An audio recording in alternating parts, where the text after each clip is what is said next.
একটি পোশাক কারখানায় হঠাৎ ছড়িয়ে পড়েছে জিনের আতঙ্ক। জিনের আক্রমণের কারণে মানুষের খালাই দিয়েছে।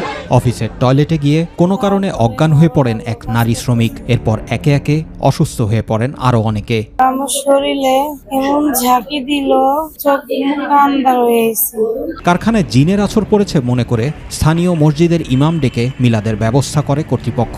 এতে পরিস্থিতি আরো খারাপ হয় বলে দাবি করে সেখানকার শ্রমিকেরা।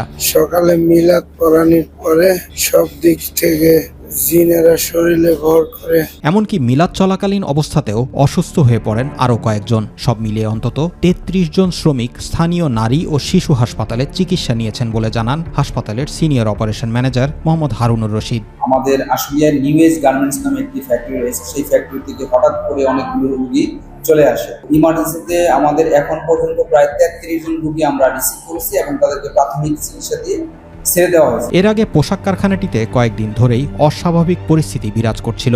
এর মধ্যে অজানা কারণে একে একে শ্রমিকদের অসুস্থ হয়ে পড়ার ঘটনায় জিনের আতঙ্ক ছড়িয়ে পড়ে। জিনের বিষয় এটাই তো আমি বলতেছি যে এরা অনেকদিন থেকে ওখানে ছিল, তাদের যে একটা আশ্রয় ছিল, হয়তো আশ্রয়টার একটা ভুলের কারণে এটা হয়েছে। কারখানার ভেতরে হঠাৎ পড়ে যাওয়া, কিছুর আঘাতের মতো অনুভূতি এবং শরীরের বিভিন্ন স্থানে ব্যথা অনুভব করার অভিযোগ করেন শ্রমিকরা। আমার তো কিছু মনে নেই, আমার শুধু মাথা ঘুরাইছে, আমার পরে ওয়ালের লাগে ব্যথা হয়েছে, পড়ে গেছে। ভয় আতঙ্কের পরিস্থিতি নিয়ন্ত্রণের বাইরে চলে গেলে অসুস্থ শ্রমিকদের স্থানীয় নারী ও শিশু হাসপাতালে নেওয়া হয়। হঠাৎ করে টয়লেটে যা পড়ে যাচ্ছে, অসুস্থ হয়ে যাচ্ছে, আমরা মেডিকেলে নিয়ে আইছি। শ্রমিক অসুস্থ হয়ে পড়ার ঘটনায় উৎপাদন কার্যক্রম বন্ধ রেখে কারখানায় সাধারণ ছুটি ঘোষণা করেছে কর্তৃপক্ষ। তবে এ বিষয়ে কারখানার কর্তৃপক্ষ ক্যামেরার সামনে কোনো মন্তব্য করতে রাজি হয়নি।